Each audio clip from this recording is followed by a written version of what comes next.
Hello everyone, welcome back to another video of JavaScript tutorial. And आज की इस video में हम सीखने वाले हैं कि हम अपने कोडिंग में जावास्क्रिप्ट के कोड को कहाँ पर प्लेस कर सकते हैं। यानी कि प्रीवियस वीडियो में हमने ये डिस्कस किया था कि हम जावास्क्रिप्ट के कोड को स्टार्ट करने के लिए स्क्रिप्ट टैग का यूज करते हैं, राइट। हम स्क्रिप्ट टैग का यूज करते हैं, स्क्रिप्ट टैग को स्टार्ट करते हैं, स्क्रिप्ट टैग को एंड करते हैं। अब यहाँ हम सीखने वाले हैं इस वीडियो के अंदर कि जो हमने अपना कोड लिखा है एक वेबसाइट को क्रिएट करने के लिए, एक वेब पेज को क्रिएट करने के लिए, उसमें स्क्रिप्ट टैग को कहाँ पर यूज कर सकते हैं, यानी कि उसको कहाँ पे प्लेस कर सकते हैं। तो इस वीडियो में हम फर्स्ट सेक्शन पढ़ने वाले हैं कि हेड सेक्शन के अंदर हम स्क्रिप्ट टैग का किस तरीके से यूज कर सकते हैं। ठीक है, तो मतलब पहला प्लेस ये हुआ स्क्रिप्ट टैग को लिखने का, हेड सेक्शन। अब इसको हम किस तरीके से लिख सकते हैं। वी नो कि जो भी स्टूडेंट्स HTML एंड CSS से अवेयर है, HTML के भी एक ओपनिंग टैग होता है और एक क्लोजिंग टैग होता है, राइट। और हेड का भी हमारे पास एक ओपनिंग टैग होता है और एक क्लोजिंग टैग होता है, राइट। अब स्क्रिप्ट टैग का भी हमारे पास क्या होता है, एक ओपनिंग टैग होगा और स्क्रिप्ट टैग का भी हमारे पास एक क्लोजिंग टैग होता है, अवेलेबल होता है। प्रीवियस वीडियो में हमने ये पढ़ा था कि स्क्रिप्ट टैग के दो इंपॉर्टेंट एट्रीब्यूट होते हैं। एक हमारे पास होता है टाइप एट्रीब्यूट, ठीक है, एक हमारे पास क्या होता है टाइप एट्रीब्यूट, एंड दूसरा हमारे पास होता है लैंग्वेज एट्रीब्यूट। दूसरा हमारे पास क्या होता है लैंग्वेज एट्रीब्यूट। जिनको इनके बारे में नहीं पता वो प्रीवियस वीडियो वॉच कर सकते हैं।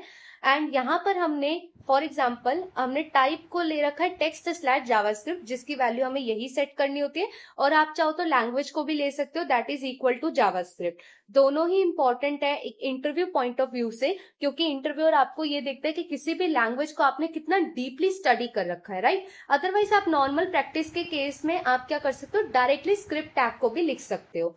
अब यहाँ पर हमारे पास एक हमने इनपुट टैग बना रखा है अपने HTML के अंदर। इनपुट टैग में हमारे पास एक बटन है, यानी कि बटन पे वैल्यू जो है, बटन पे जो वैल्यू है हमारे पास वो क्या है, से हेलो, से हेलो। तो यानी कि HTML के जो भी स्टूडेंट्स है जो मेरी प्रीवियस वीडियोस को वॉच कर चुके हैं, यहाँ पर वैल्यू जो होती है हमारे पास वो क्या होती है, से हेलो। हेलो का मतलब क्या होगा, से हेलो का मतलब क्या होगा कि जो बटन का नाम होगा वो ये होगा। आप चाहो तो इसको चेंज कर सकते हो कभी भी। नाउ इस पे एक इवेंट ट्रिगर हो रहा है ऑन क्लिक, यानी कि इस बटन के क्लिक करने पर एक फंक्शन कॉल हो रहा है से hello. Now as a beginner of JavaScript student आप हो सकते हैं इस सब चीजों के बारे में अभी अवेयर नहीं हो, इन्हीं चीजों को हमें सीखना है। But let's say for example हमारे पास एक बटन क्रिएटेड है जिसमें हम एक फंक्शन को कॉल कर रहे हैं, से हेलो फंक्शन को। तो ये बटन के क्लिक पर क्या करेगा, फंक्शन के पास जाएगा से हेलो वाले जो यहाँ पे ऊपर क्रिएटेड है। और ये एक्टिविटी किसके थ्रू हो रही है, ये एक्टिविटी हमारी स्क्रिप्ट टैग के थ्रू हो रही है, ठीक है।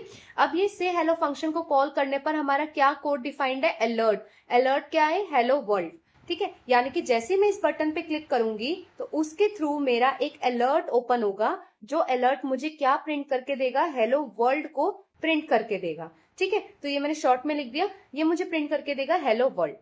तो इसी के साथ हमने क्या करना है, हमने सीखना क्या है, ये एग्जाम्पल हमें ये बताता है कि हम अपने स्क्रिप्ट टैग को हेड टैग के अंदर लिख सकते हैं एंड कोड सही वर्क करेगा, ठीक है। लेट्स से इसका हम अपने पास आउटपुट देखते हैं कि इसका क्या आउटपुट होगा।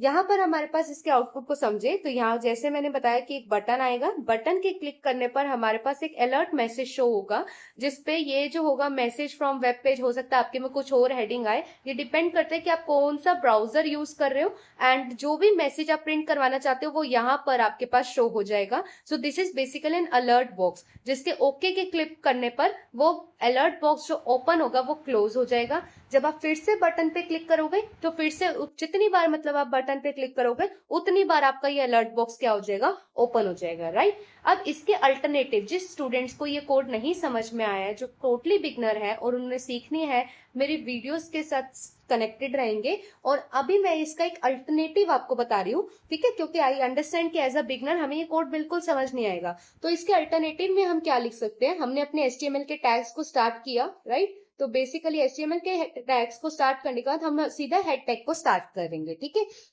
हेड टैग को स्टार्ट करने के बाद हम अपने स्क्रिप्ट टैग को ऑन करेंगे। अब एज अ बिगनर हमें प्रैक्टिस करनी, तो मैं आपको रिकमेंड यही करूंगी कि आप टाइप का भी यूज करें और लैंग्वेज का भी यूज करें। और कैसे यूज करना है वो मैंने ऑलरेडी अपनी प्रीवियस वीडियो में समझा रखा है कि टाइप और लैंग्वेज का कैसे यूज करना है।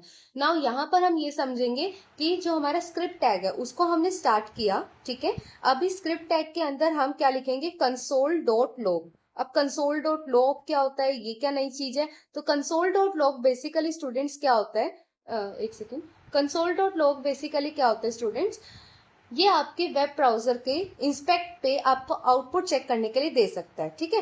कंसोल डॉट लॉग में क्या होगा, आप कोई भी आउटपुट प्रिंट करवा सकते हो, जो भी आपको प्रिंट करवाना है। सो लेट से जो यहाँ पे अलर्ट बॉक्स के अंदर हो रहा है वही हम यहाँ पे कंसोल लॉग में करा देते हैं। तो आप इंस्पेक्ट पे अपना नॉर्मल आउटपुट देख सकते हो, ऑब्जर्व कर सकते हो कंसोल लॉग में, और स्क्रिप्ट टैग को क्या कर सकते हो, क्लोज कर सकते हो, ठीक है। स्क्रिप्ट टैग स्टार्ट किया, स्क्रिप्ट टैग को क्लोज किया, और हेड टैग को क्लोज करना मत भूलना, ठीक है।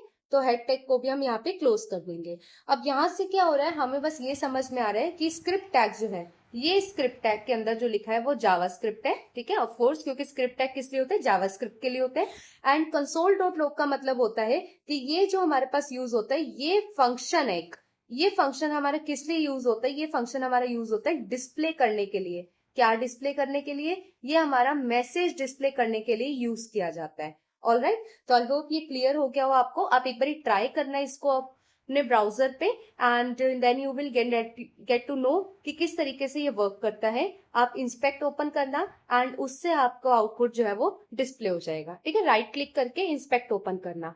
एक इंपॉर्टेंट चीज मैं आपसे बताना चाहती हूँ कि ये वाले जो सिंबल होते हैं, ध्यान देना, ये वाले जो सिंबल होते हैं आपके पास, ये सिंबल आपके HTML के कमेंट्स के लिए यूज होते हैं, ठीक है। अब इसमें यहाँ पे स्लैश डाल दिया ये, तो इसका मतलब ये नहीं है कि ये कमेंटेड हो गए, राइट। जिन स्टूडेंट्स को ये कोड समझ आ रहा है, इसका मतलब ये नहीं कि कमेंटेड हो गए, ठीक है। स्क्रिप्ट टैग के जो कमेंट्स होते हैं बेसिकली वो इस तरीके से लिखे जाते हैं, जिसको हम आगे की वीडियो में कवर करेंगे, ताकि बिगनर्स को बहुत इजीली समझ आ जाए कि कैसे जावास्क्रिप्ट के कमेंट्स क्या होता है, ये सब टेक्निकल वर्ड समझ आते रहे। लेकिन जिन बच्चों को ये एग्जाम्पल समझ में आ रहा है, उन बच्चों के लिए ये है कि ये कमेंट्स नहीं होते स्टूडेंट्स, ये हमारे पास जो HTML के कमेंट्स होते हैं वो कुछ इस तरीके से लिखे जाते हैं। हमारे पास जो HTML के कमेंट्स होते हैं वो कुछ इस तरीके से लिखे जाते हैं। तो इसके अंदर आप जो भी कोड लिखोगे वो सारा का सारा कमेंटेड होता है। लेकिन यहाँ पे ये जो कोड है वो ध्यान रखना